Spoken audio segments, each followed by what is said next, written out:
China just dropped a bombshell at the United Nations. They're saying America started the war in Ukraine, not Russia, America.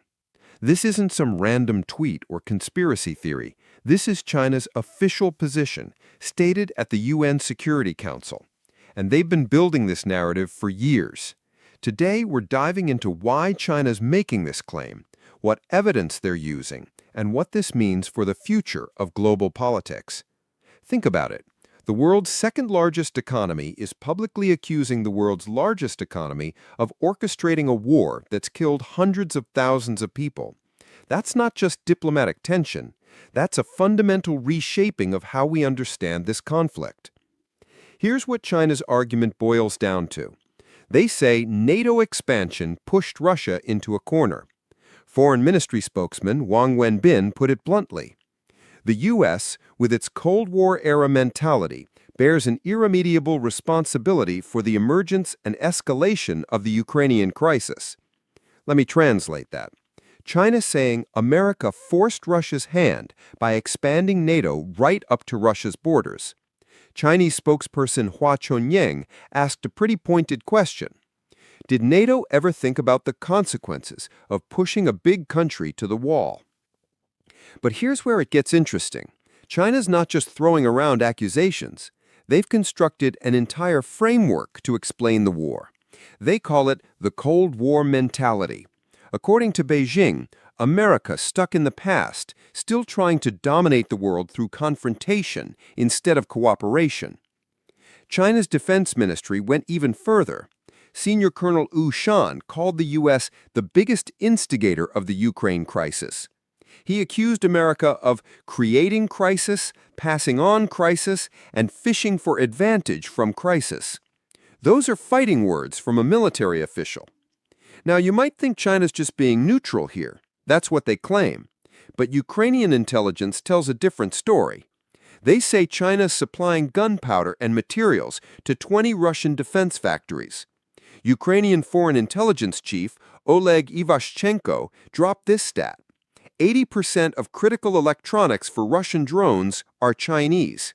That doesn't sound neutral to me. Chinese Admiral Dong Jun wasn't even trying to hide it.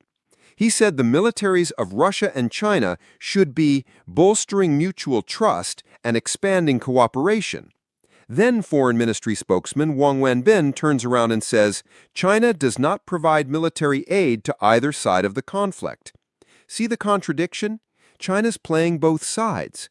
They're supporting Russia while claiming to be peacemakers. Speaking of peace, China's put forward several peace proposals. But here's the catch. Their 12-point peace plan never mentions Russian withdrawal from Ukraine. When asked about this, Wang Wenbin gave the classic diplomatic non-answer. The Ukraine issue has a complex historical context. Translation, we're not calling out Russia for invading. China's even offered to host Trump and Putin for peace talks, but then they criticize excluding Ukraine from negotiations. Chinese Special Envoy Liu Xie said peace terms cannot be decided solely by Moscow and Washington. They want to look like they care about Ukrainian sovereignty while never actually criticizing Russia's invasion. The timing of all this matters. As U.S.-China trade tensions heat up, China's criticism of America over Ukraine has intensified. They're linking everything together into one big narrative. America bad, China good. And recent events are giving China more ammunition. After Trump decided not to impose new sanctions on Russia, the EU and Britain went ahead without America. Ukraine's white paper notes that Washington has effectively withdrawn from nearly all intergovernmental platforms dedicated to sanctions and export controls. China can point to this and say, see, America never really cared about Ukraine. They just wanted to weaken Russia. Secretary of State Antony Blinken warned China to stop exporting dual-use tech to Russia, or we will. China's response? Wang Wenbin told the U.S. to stop shifting the blame on China and not try to drive a wedge between China and Europe. Here's what's really happening. China and Russia are challenging the entire Western-led world order. By blaming America for the Ukraine war, China's not just defending Russia. They're attacking the whole system of international law that says you can't invade your neighbors. This isn't just about Ukraine anymore. It's about who gets to write the rules for the 21st century. China's saying the old rules were rigged by America. They want new rules where legitimate security concerns justify invasions. NATO recently labeled China a decisive enabler of Russia's war. That's a huge shift from just a few years ago, when NATO barely mentioned China. The battle lines are being drawn. So what does this mean for you? Well, we're watching the birth of a new world order, one where major powers openly challenge each other's versions of reality, where wars can be blamed on anyone except the country doing the invading, where being neutral means supplying weapons while calling for peace. This isn't going away. As long as the war continues, China will keep pushing this narrative. They'll keep supporting Russia while claiming America started it all. And the gap between what China says and what China does will keep growing.